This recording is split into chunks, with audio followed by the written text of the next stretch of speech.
He was the man who made peace with nations. She was the woman who refused to make peace with injustice. Their worlds were never meant to meet. But fate doesn't ask for permission. They stood on opposite sides of power. One, steady as stone. The other, fire wrapped in grace. Bound by purpose. Pulled by something neither of them could name. It began with a debate. One word too bold. One glance too long. And something shifted. Not in the world around them, but in the world within them. He had sworn never to love again. She had learned to survive without it. But hearts don't follow logic, especially when the world is watching. What do you do when the one person who understands your soul might also cost you everything? A single photo would spark the fire. A scandal would set it ablaze. And between duty and desire, they would have to choose. Not all love stories start with roses. Some begin in ruins and still bloom. Speech Balloon, have you ever had to choose between your heart and your mission? Tell us in the comments. And don't forget to like, subscribe, and share this story with someone who still believes in second chances. Because what comes next might just change everything. Before we begin, this is love from my heart to you. Or maybe, just a small love letter to say thank you. Once upon a time, this channel fell in love. Not with fairy tales, but with the people who believe in them. The ones who cry during the quiet parts. Who pause to feel a heartbeat between the lines. Who still believe that love, even complicated, flawed, impossible love, can be real. Love Enchanted was created for you. The romantic. The hopeful. The heart that's been broken and still dares to open again. So if you're here, you're not just watching a story. You're part of one. Speech Balloon, tap like, hit subscribe, and stay with us for stories that ache, heal, and remind us why love is always worth the risk. Marrakesh shimmered under a golden dusk, its terracotta rooftops glowing against the sky. Within the ornate walls of the Alkamar Grand Palace, the annual Peace Horizon Summit was underway, a gathering of world leaders, thinkers, and architects of diplomacy. It was a place where strategy wore tailored suits, and smiles hid veiled intentions. Elias Monroe had attended more summits than he could count. To him, these events were chessboards, predictable, strategic, cold. He moved through the crowd like a shadow, gracious but reserved, polite but distant. Then he heard her voice. Sharp, clear, and unbothered by protocol. Zara El-Sayed stood in the center of a crowded atrium, responding to a delegate's polished comment with unfiltered fire. If peace requires silence from the people who suffer most, then it isn't peace. It's theater. Heads turned. So did his. She wore a crimson silk dress that moved like flame. But it wasn't her beauty that struck him, it was her conviction. She didn't just speak. She declared. Later that evening, they were formally introduced during a panel on conflict resolution. The room buzzed with controlled tension. Ambassadors, policy analysts, media, all eyes on the stage. Elias spoke first, measured and composed. The challenge in sustainable peace is balancing justice with stability. Sometimes progress must be quiet, slow, even invisible, to last. Then came Zara. Her tone, calm but edged with steel. Peace that asks people to wait for justice is just a different kind of oppression. A silence fell across the hall. Not awkward, electric. Their exchange unfolded like a dance of intellects. Elias remained composed, but his gaze betrayed curiosity. Zara, undeterred, pushed further, questioning, prodding, refusing to be charmed by titles or reputation. And for the first time in years, Elias felt something stir. Not defensiveness. Not annoyance. Challenge. Intrigue. The panel ended. Applause filled the air, but their eyes locked, each silently acknowledging the storm they'd just weathered together. Later, at a private reception in the palace gardens, Elias found himself standing by a fountain alone, wine untouched. The air smelled of jasmine and distant smoke. Then she approached. "I suppose you think I was unfair," she said, her eyes not quite meeting his. "I think you were honest," Elias replied, watching her closely. "Rare in rooms like this." A flicker of amusement crossed her face. "You don't strike me as someone who appreciates being challenged." "On the contrary," he said, "I appreciate being surprised." They spoke for only 10 minutes. 10 precise, layered, unforgettable minutes. She shared a story about a school she'd helped build in rural Tunisia. He told her about a truce he'd brokered in Eastern Europe that lasted only 2 weeks. She laughed once, quietly. He noticed how her smile vanished almost as quickly as it appeared. Neither asked personal questions, but both noticed personal things. Zara saw the way Elias absent-mindedly touched the chain around his neck when he spoke, his wedding ring hidden beneath his shirt. Elias noticed how Zara's expression darkened when someone asked about her past, how she deflected with charm, then disappeared for air. There were wounds. Neither of them spoke them aloud, but both recognized the scars. As the evening wore on, they drifted back into the crowd, professionally distant, emotionally disoriented. Something had shifted.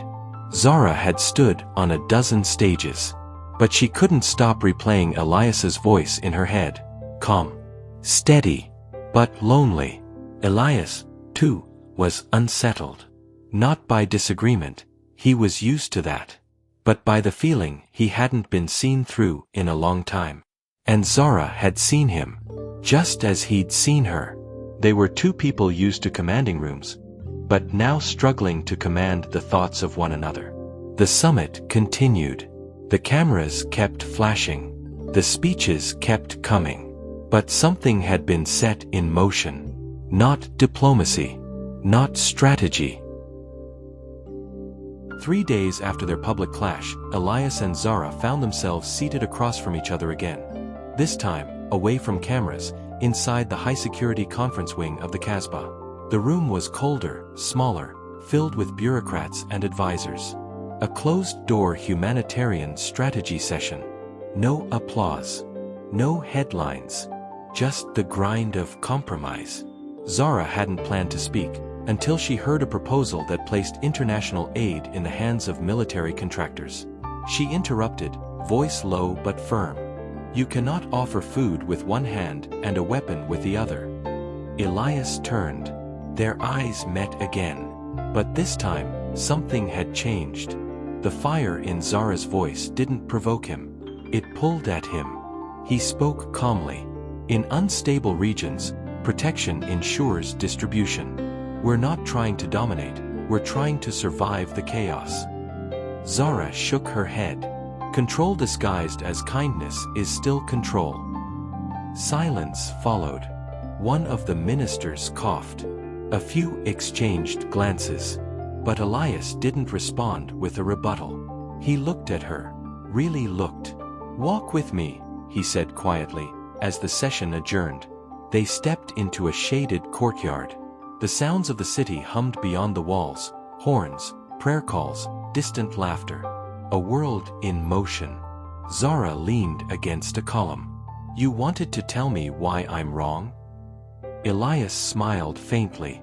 "Actually, I wanted to understand why you're right." She turned toward him, surprised. They began to talk, not as representatives, but as people. She spoke of her work, the frustration of watching girls lose futures to warlords, poverty, and indifference. How her own childhood felt like a series of locked doors she had to kick down. He told her about the night he got the call. His wife, Layla, dead. Ambushed during a humanitarian mission. Her last voicemail still lived in his phone. He couldn't bring himself to delete it. Zara listened, quietly. And then, without explaining why, she opened her notebook and tore out a single page. A poem, handwritten, watermarked with old ink smudges. "If peace were a person, I think I'd hate him first, before I forgave him, for making me hope. I wrote this years ago," she said. "I never shared it. Felt too raw." Elias studied the paper. The silence between them grew full, almost heavy. "I think she would have liked this," he said, his voice rough. Zara nodded, and for a moment, they stood in something that wasn't quite comfort, but wasn't resistance either. But peace is never without a price. The next morning, a single photo spread like wildfire. A long-lens paparazzi shot, Elias and Zara in the courtyard. He's reading her poem. Her hand rests gently on his arm.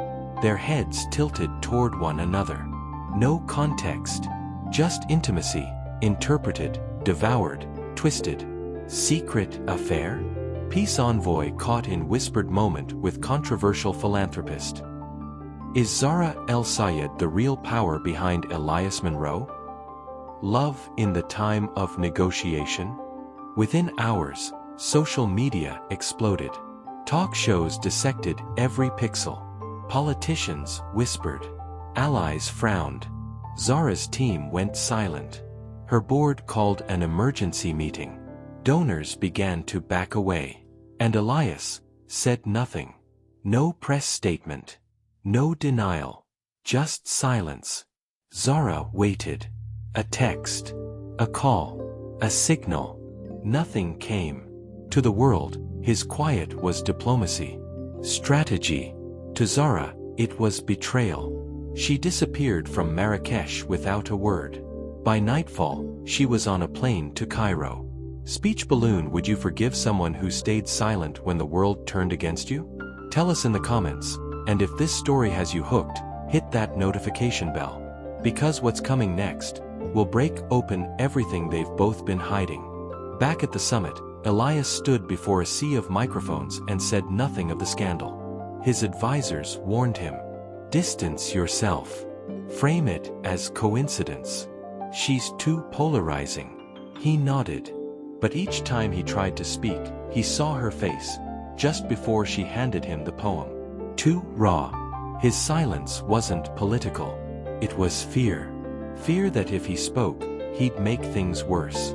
Fear that if he defended her, he'd have to admit how much she had come to mean. And so he waited. But the cost of waiting was already being written in headlines, and in Zara's silence. She had trusted him with a part of herself she rarely revealed. And he had met that trust with absence. Whatever spark had begun to grow, now flickered behind smoke.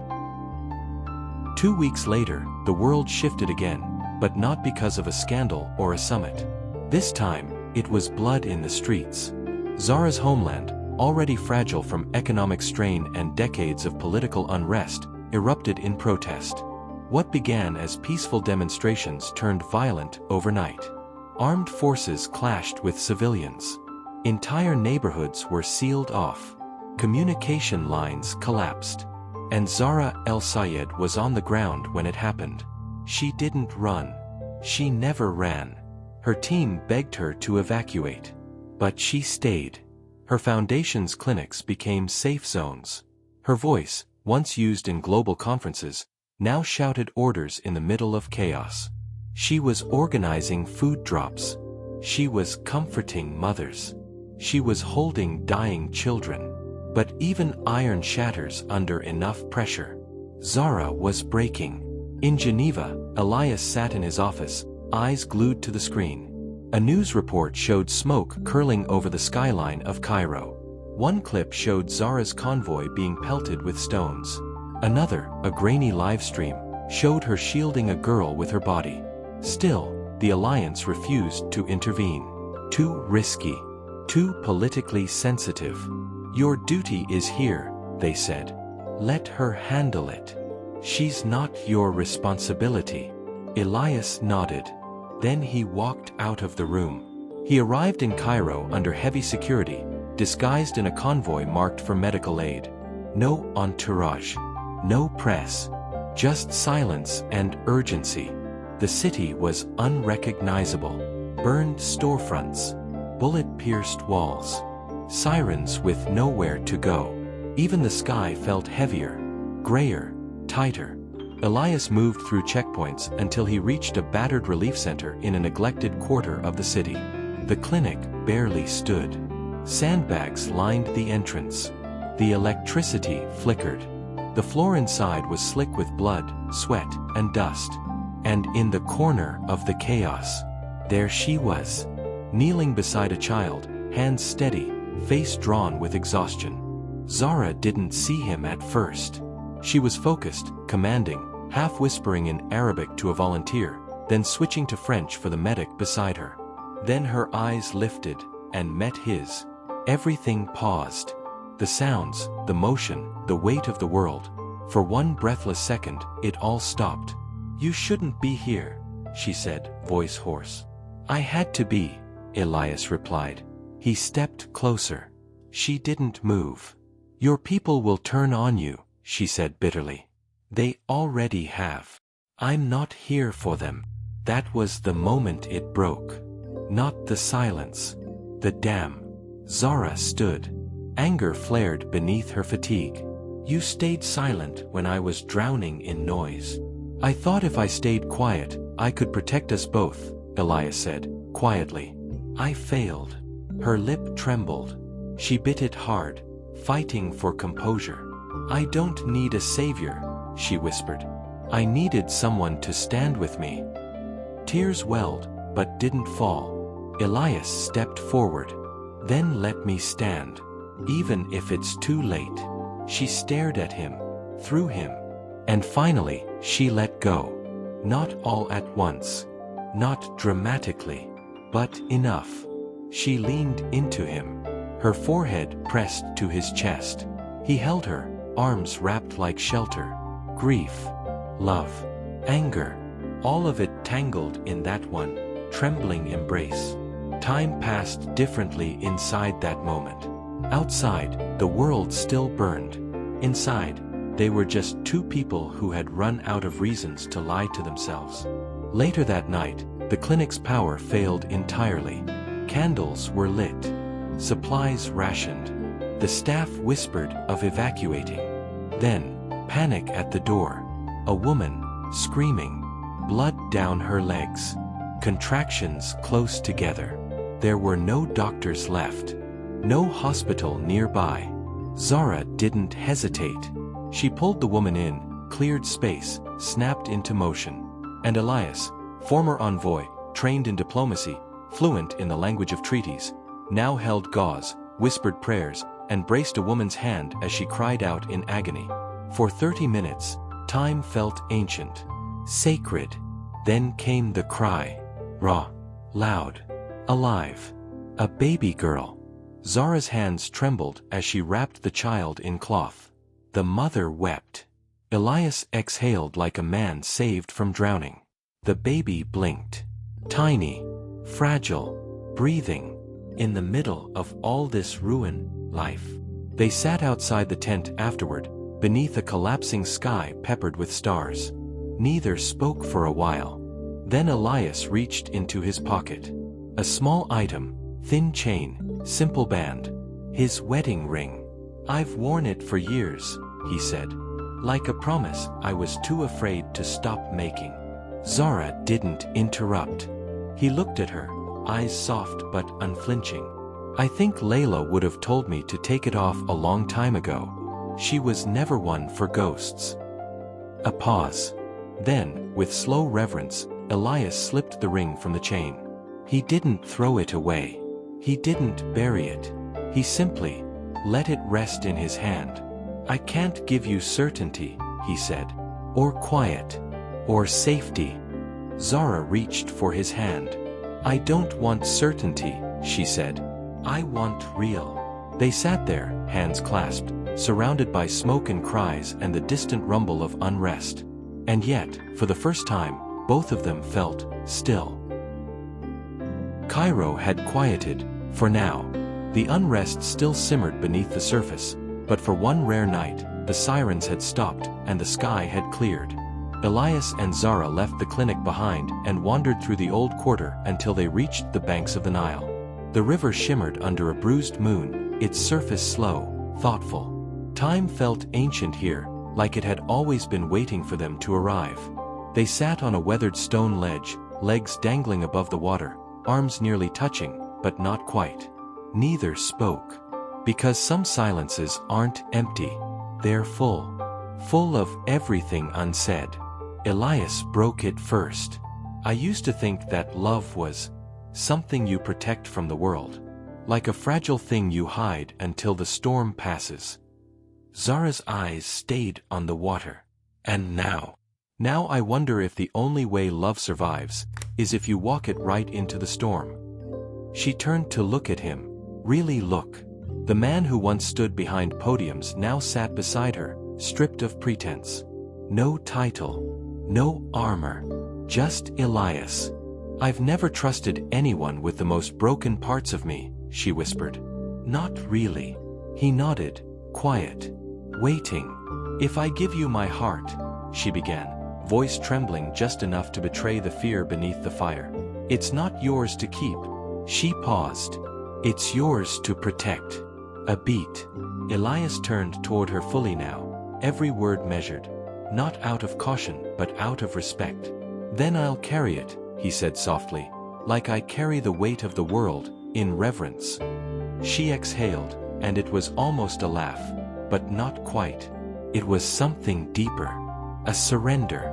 And then, without warning, without ceremony, he leaned in. Not fast, not practiced, just honest. Their first kiss wasn't perfect. It was real. He tasted like dust and mint. She smelled like smoke and jasmine. Their hands fumbled, not knowing where to land. But their lips found each other like a promise they didn't know they'd already made. When they pulled away, they didn't rush to speak. They simply sat, forehead to forehead, breath to breath. Then, unexpectedly, Zara laughed. Not the polite, diplomatic laugh she gave on stages. This was something freer, unpolished. A firefly drifted lazily through the air and landed gently on the back of her hand. She stared at it, eyes wide. Maybe even warriors need rest, she whispered. Elias smiled. Maybe rest looks like this. They fell back onto the grass, gazing up at the stars. Above them, Cairo hummed with distant sounds of rebuilding. Below them, two hearts that had once belonged to the world, now belonged to each other. They didn't make promises that night. They made choices. To show up, to be seen, to fight the world, together. The calm never lasts. Just weeks after the ceasefire held, just days after whispers of hope returned to Cairo's streets, the headlines turned like a knife. Breaking, Zara El-Sayed under international investigation. Weaponized philanthropy. Rising daughters linked to unrest. Peace envoy Elias Monroe named in leaked dossier. Victor Dane had been quiet, too quiet. And now, the reason was clear. He'd been waiting for them to fall in love.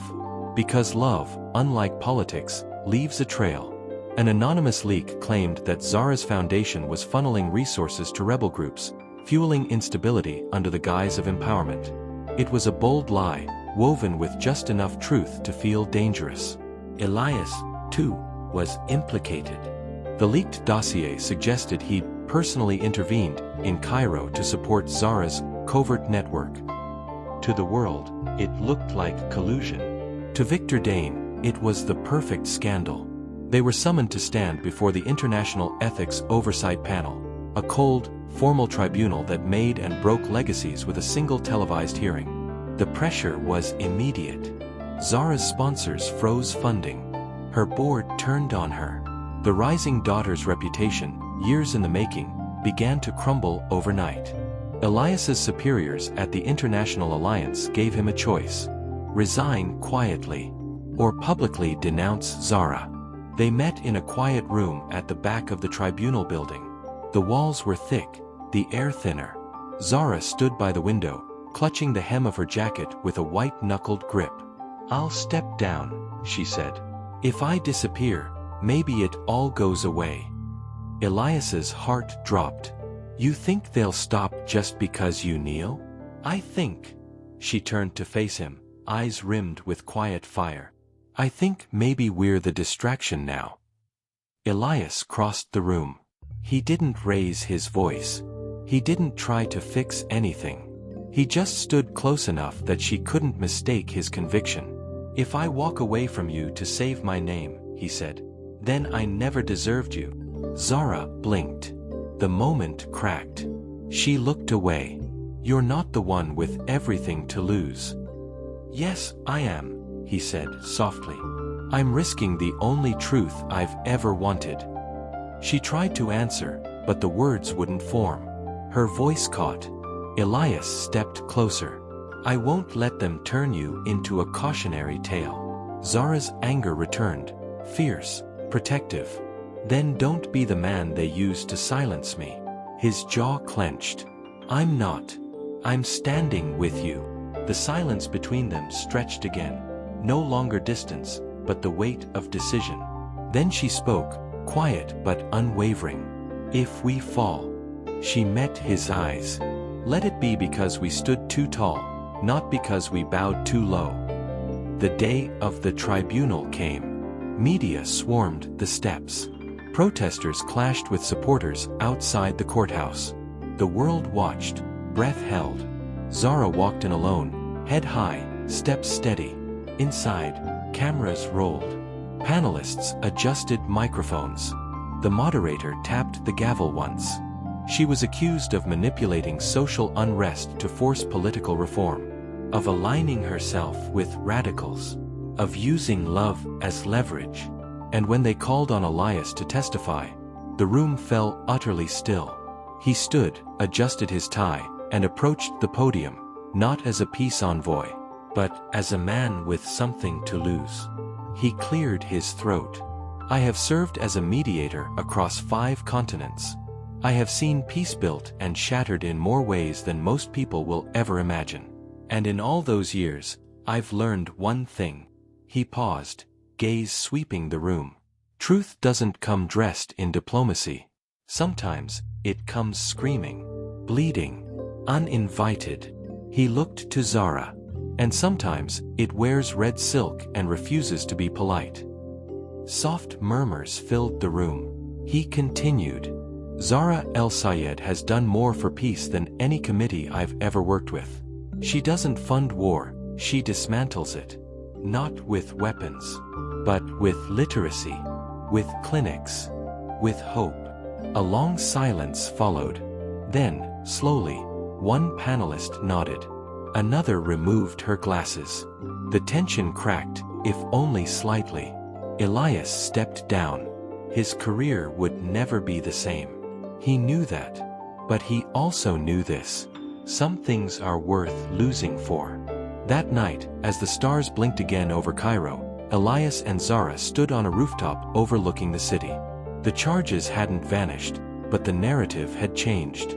She wasn't the villain now. She was the survivor. And he was no longer the envoy. He was hers. Their careers were uncertain. Their reputations scarred. But their bond, tested, sharpened, and real, was unshakable. They watched the city breathe below them, lit by lanterns, alive with chants of freedom, change, and stubborn hope. The world still didn't know what to do with them, and maybe it never would. But they knew one thing for sure. They would never bow. The tribunal chamber was packed. Media outlets from across the globe stood elbow to elbow behind velvet ropes. Reporters typed furiously. The tension hung like fog. Victor Dane sat at the front, calm, arrogant, hands folded neatly. For weeks, he'd spun lies into headlines and whispered ambition into truth's blind spots. And for a while, it worked. Until now. Elias Monroe stepped onto the dais. No bodyguards. No suit jacket. No pre-written speech. Just one man, choosing truth over title. He looked straight ahead. Past the cameras. Past the panel. Past Victor. Straight into the moment. My name is Elias Monroe, he began. And I've spent most of my life trying to keep the world from falling apart. He paused. Let it land. But somewhere along the way, I forgot that peace is not born in silence. It's forged in truth. A hush settled over the room. And the truth is this: Victor Dane has built a career by tearing others down. He orchestrated the campaign against Zara El-Sayed, twisting facts, bribing officials, and silencing dissent. Because he knew, he could not compete with a woman who inspired people with honesty. Cameras clicked. Gasps rose. Victor's smugness flickered, only for a second. Elias continued, voice steady but filled with quiet fire. I've been called a strategist, a negotiator. But none of those titles matter. Not anymore. What matters is that I stood beside a woman who rebuilt lives while others were busy writing press releases. He turned toward Zara, seated quietly behind the witness rail, eyes glistening. I believe in her. Not because I love her, but because the world is better when she's allowed to do what she was born to do. He placed a folded letter on the podium. My resignation. A ripple passed through the chamber. I will no longer serve institutions that reward silence and punish courage. Elias stepped down. And with that, the storm began to shift. Over the next 72 hours, a wave of testimonies, leaked documents, and witness statements confirmed everything Elias said. Victor Dane was exposed, removed from office, investigated for abuse of power. Zara's name was cleared in full. But the world didn't just forgive her. It embraced her. Donations poured in.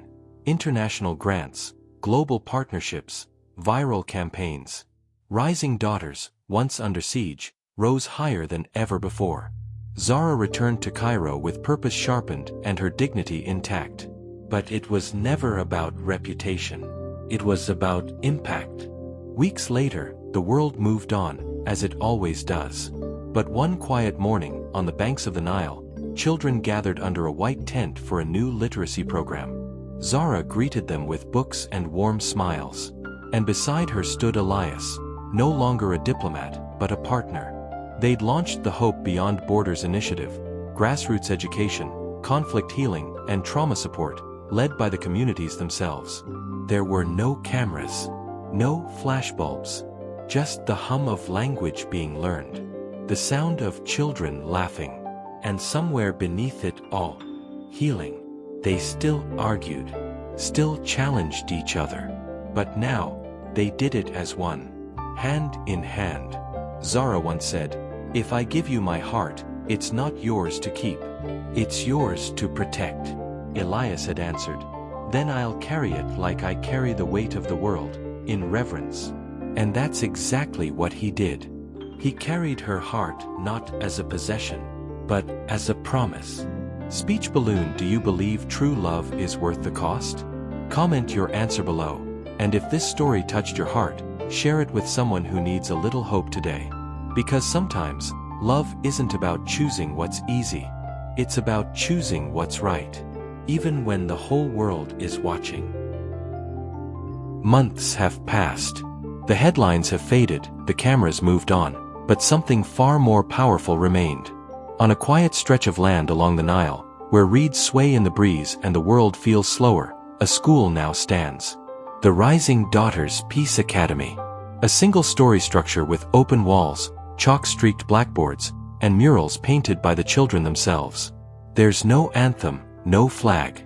Just a guiding belief that education can heal what politics breaks. Children run barefoot through the dusty courtyard, shouting in 3 languages, their faces bright with the kind of joy that doesn't need translation. Inside, Zara teaches poetry to a group of girls gathered in a circle, her voice softer now, but just as strong. She reads from her own verses, then listens as a shy girl recites one back. "Peace lives in the middle of my chest," the child whispers. "I think it sounds like a river." Nearby, Elias leads a small group in a conflict resolution game. He kneels so they can look him in the eye, not as a leader, but as an equal. He laughs when they outsmart him. Later, as the sun begins to fall behind the water, casting golden light across the land, Zara and Elias sit together on a weathered wooden bench. Their fingers interlace without a word. No stage. No spotlight. Just presence. A quiet understanding that everything they lost brought them to this. Something better than power. Something real. They didn't choose the easy path. They chose the real one. And in a world obsessed with power, They chose love. In a world where power is often measured by influence, control, and image, true love can seem like a fragile dream, something to be hidden or sacrificed. But the story of Elias and Zara reminds us that love is neither perfect nor easy. It's messy. It's uncertain. It demands courage. True love isn't about flawless moments or effortless harmony. It's about persistence. It's about choosing someone again and again, even when the world tries to tear you apart. It's about standing vulnerable in the face of judgment and risk. Elias and Zara's journey shows us that love, when honest and raw, can be the most revolutionary act of all. Because it breaks down walls. It builds bridges.